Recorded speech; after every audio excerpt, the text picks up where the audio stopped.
Hello and welcome. Here is something you might find interesting. Akkad in the early Semites.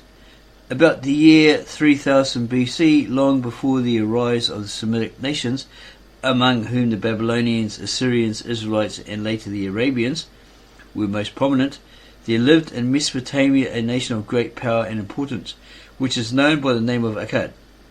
And strange to say, the Akkadians were not a white but a dark race. They are spoken of as blackheads or blackfaces, yet we need not for that reason assume that they were actually as black as the Ethiopians, for the bilingual tablets found in the mounds of Babylonia speak also of them as Adamatu or redskins, which makes it probable that they were reddish-dark or brown. How much the Semites owe to the Akkadians, whose dominion ceased about 1500 BC and whose language began to die out under the reign of the Assyrian king Sargon 722 to 705, we may infer from the fact that many religious institutions, legends and customs among the Semites were of Akkadian origin. Thus we know for certain that in their mode of determining the time they already possessed the institution of a week of 7 days, and that the Sabbath was their holy day of rest. The literal meaning of the original Akkadian word is explained as a day on which work is unlawful, and the Assyrian translation, Sabatu, signifies a day of rest for the heart. Further, the legends of creation of the tree of life and of the deluge, or the flood, mentioned in Genesis and also in Assyrian records, were well known to the Akkadians, and from the conventional form of the tree of life, which in the most ancient pictures bears fir cones, we may infer that the idea is an old tradition which the Akkadians brought with them from their former and colder home in the fir-covered mountains of Media. In addition, we have reminiscences of Akkadian traditions and many Hebrew names, which proves beyond the shadow of a doubt the long-lasting influence of the ancient civilization of Akkad. The rivers of paradise, mentioned in Genesis, are Babylonian names.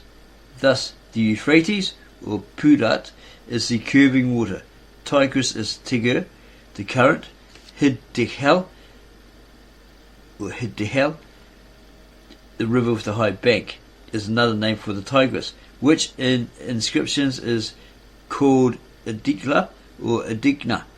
Gihon has been identified by some Assyriologists with Arachtu, Araxes, and by Sir H. Rawlinson, it's Henry Rawlinson, with Juka, and King Sargon calls Elam the country of the four rivers. The names of the rivers of Eden indicate that the people with whom the legend of paradise originated must have lived on the banks of the Euphrates and Tigris. Under these circumstances, we are surprised to find that the cultivated portion of the desert lands west of the Euphrates was called Edina, a name that sounds very much like Eden. About the time of Alexander the Great, a Babylonian priest by the name of Berossus wrote an interesting book on the history and religion of Babylon. It is now lost, but as various Greek authors, Alexander Polyhistor, Apollodorus, Abidenus, Damascus and Eusebius have largely quoted from his reports, we know quite a good deal about the information he gave to the world concerning his country. All this was very interesting, but there was no evidence of the reliability of Berossus' records. The Babylonian legends might have been derived from the Old Testament. However, since the successful excavations of the Assyrian stone libraries, we have the most positive evidences as to the source and the great age of these traditions. A great part of them have come down to us from the old Akkadians. We know that the Babylonians possessed several legends which have been received into the Old Testament, the most striking ones being the legend of the deluge or the flood, of the Tower of Babel, of the destruction of corrupt cities by a rain of fire, reminding us of Sodom and Gomorrah, of the babyhood adventures of King Sargon I, reminding us of Moses, and of the creation of the world. The name of Babel, which is in Assyrian Bab Ilani or Bab Ilu, for example, the gate of God, is a Semitic translation of the Akkadian 𒀀𒵵₁ with the same meaning, literally. Gate of God, the place. The etymology of the name Babel from Bel, to confound, which is suggested both in the Assyrian account of the story and in Genesis, is one of those popular etymologic errors which are frequently found in ancient authors. In the legend of the destruction of the cities, there occur several names which indicate an Akkadian source. The legend of the deluge with flood agrees in all important details with the analogous story in Genesis. It is the 11th part of a larger epic celebrating 𝑒zduba, a sun hero and an Assyrian Hercules, who goes through the 12 signs of the zodiac, the 11th being Aquarius, corresponding to the 11th month of the Akkadians, called the rainy. Who has not yet seen, even our most modern cathedrals, pictures and statues of the 4 evangelists adorned with the 4 representatives beings of the animal creation. Matthew is accompanied by an angel or a winged man, Mark by a lion, Luke by a steer, and St. John by an eagle. The creatures represent the cherubim of the Old Testament, who by the early Christians were conceived as guardians and heavenly prototypes of the gospel writers.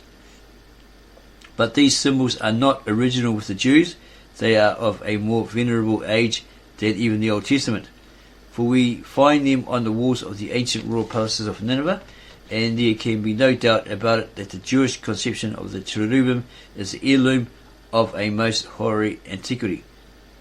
About Sargon I, king of Akkad, who according to a tablet of King Nabonidus lived 375 BC and built a temple to Samas, Mr. E.A. Wallace Budge says in his Babylonian Life and History, page 40, a curious legend is extant respecting this king, to the effect that he was born in a city on the banks of the Euphrates, that his mother conceived him in secret and brought him forth in a humble place, that she placed him in an ark of rushes and closed it with pitch, that she cast upon the river in the watertight ark, that the river carried him along, that he was rescued by a man called Aki, who brought him up to his own trade, and that from this position the goddess Ishtar made him king. As to the Assyrio-Babylonian origin of these legends, there can be no doubt. The best authorities agree that Chaldea was the original home of these stories, and that the Jews received them originally from the Babylonians. Smith, Sacy, The Chaldean Account of Genesis, page 312. The numerous illustrations that have been found of early Assyrian and Babylonian seals prove that the legends were well known and formed part of the literature of the country before the 2nd millennium BC, page 331. It is probable that all the old Chaldean legends existed in several versions. Of the creation story, we possess 2 accounts which vary considerably, but one of them, which is narrated on 7 tablets, is of special interest to us, not only on account of its being the main source of the first chapter of the Old Testament, but also because we possess it in one of the oldest documents in which the existence of the evil one is mentioned. He is called in Assyrian 𝑒�💵💂, i.e. the deep, and is represented as the serpent that beats the sea, the serpent of the night, the serpent of darkness, the wicked serpent, and mighty and strong serpent. So that could that be the Leviathan? The derivation of the biblical account of creation from Assyrian sources can as little be doubted as that of other legends, not only because of its agreement in several important features and in many unimportant ones, but also because sometimes the very words used in Genesis are the same as in the Assyrian inscriptions. We find in both records such coincidences as the creation of woman from the rib of man, and the sending out of birds from the ark to ascertain whether the waters had subsided. First the birds returned at once, then they returned according to the cuneiform tablet inscriptions of the Assyrians, with their feet covered with mud, and at last they returned no more. Further, the Hebrew menhumat, confusing chaos, is the Assyrian mumu, while the Hebrew tohum, the deep, and tohu, desolate, correspond to the Assyrian 𝑒�💵💂, which equals Tiamat. Our excavators have not as yet found a report of the fall of man and of the serpent that seduced Adam and Eve to taste the fruit of the tree of life. There is, however, a great probability that some similar legend existed, as we are in possession of pictures which represent two persons seated under a tree and a serpent nearby. The tree of life is an idea which must have been very popular among the Assyrians and Babylonians, for the artists do not tire of depicting it in every form. It may date back to that remote period when the fruits of trees constituted an important part of the food by which human life was sustained. Tiamat is the original watery chaos from which heaven and earth were generated. Babylonian philosophers see in it the mother of the world and the source of all things, while in mythology it appears as representative of disorder and the mother of the monsters of the deep. After a long struggle, Tiamat was conquered, as we read in the fourth tablet of the creation story, by the sun god, Belus or Bel-Merodach. The struggle, however, is not finished, for the demon of evil is living still, and Bel has to fight the 7 wicked storm demons who darken the moon. He kills dragons and evil spirits, and the reappearance of divine intelligence and rational creatures is symbolized in the myth that Bel commanded one of the gods to cut off his, i.e. Bel's head, in order to mix the blood with the earth for the procreation of animals which should be able to endure the light. We here reproduce a brief statement of the Babylonian story of the creation, in which Tiamat plays an important part. Professor Sayce says, in his Records of the Past, New Series, Volume 1, paragraph 128 to 131, a good deal of the poem consists of the words put into the mouth of the god Merodach, derived possibly from older lays. The first tablet or book, however, expresses the cosmological doctrines of the author's own day. It opens before the beginning of time, the expression at that time answering to the expression in the beginning of Genesis. The heavens and earth had not yet been created, and since the name was supposed to be the same as the thing named, their names had not as yet been pronounced. A watery chaos alone existed, Mumu Tiamat, the chaos of the deep. Out of the bosom of this chaos, or the midst of this chaos, proceeded the gods as well as the created world. First came the primeval divinities, Lakhmu and Lakhamu, words of unknown meaning, and then Ansar and Kisar, the upper and lower firmament. Last of all were born the 3 supreme gods of the Babylonian faith, An, the sky god, Bel or Elil, the lord of the ghost world, and Ea, the god of the river and sea. But before the younger gods could find a suitable habitation for themselves and their creation, it was necessary to destroy the dragon of chaos with all her monstrous offspring. The task was undertaken by the Babylonian sun god Merodach, the son of Ea, Ansar promising him victory, and the other gods providing for him his arms. The second tablet was occupied with an account of the preparations made to ensure the victory of light over darkness and order over anarchy. The third tablet described the success of the god of light over the allies of Tiamat. Light was introduced into the world, and it only remained to destroy Tiamat herself. The combat is described in the fourth tablet, which takes the form of a poem in honour of Merodach. It is probably an earlier poem incorporated into its text by the author of the epic. Tiamat was slain and her allies put in bondage, while the books of destiny which had hitherto been possessed by the older race of gods were now transferred to the younger deities of the new world. The visible heaven was formed out of the skin of Tiamat and became the outward symbol of Ansar, and the habitation of An, Bel and Ea, while the chaotic waters of the dragon became the law-bound sea ruled over by Ea. The heavens having been thus made, the fifth tablet tells us of how they were furnished with mansions for the sun and moon and stars, and how the heavenly bodies were bound down by fixed laws that they might regulate the calendar and determine the year. The sixth tablet probably described the creation of the earth, as well as of vegetables, birds and fish. In the seventh tablet, the creation of animals and reptiles was narrated, and doubtless also that of mankind.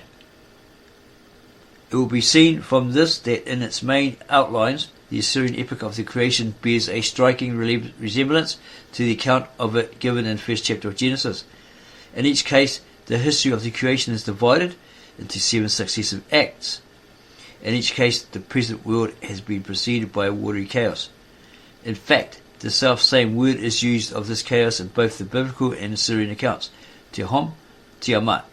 The only difference being that in the Assyrian story, the deep has become a mythological personage, the mother of a chaotic brood. The order of the creation, moreover, agrees in the two accounts.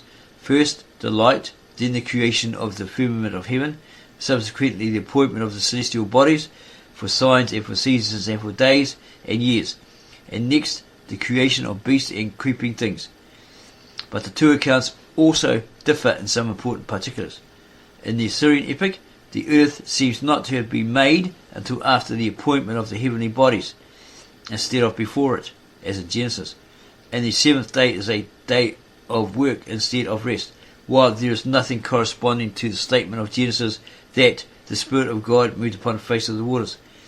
But the most important difference consists in the interpolation of the struggle between Merodach and the powers of evil, as a consequence of which light was introduced into the universe, and the firmament of the heavens was formed.